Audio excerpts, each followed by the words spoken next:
This is the Code to Cash podcast. I think the biggest excitement for me at the moment, I think in tech, in SaaS, how that consumer and that business, behavioral, consumption preferences, I think is really changing, right? And I think, obviously you've got people like Bezos who obviously describe customers as always, they're always indiscriminately unhappy with everything, right? For me, that's the way I would always want to build a strategy, right? Based on the fact that this is how consumers want to procure and purchase your products.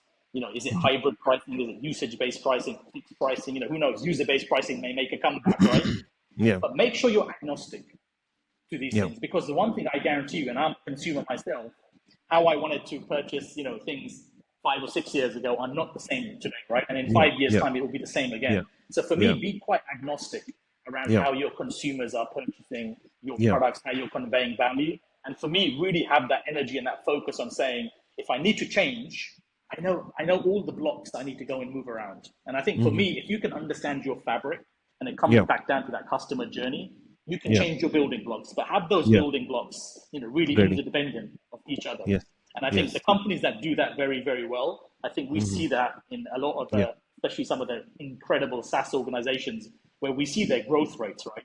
They're still posting net retention rates of 140%.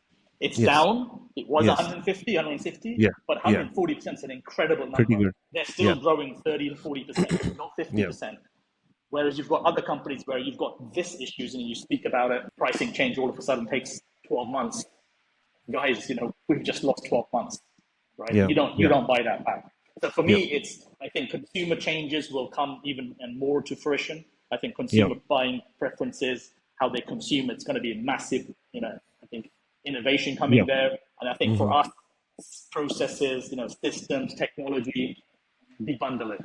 I think that's the biggest challenge I would always pose to my teams, and recommendations is keep them separate, because you know what? Hey, I want to change it next year. Exactly. I don't want this to be a 12-month cycle.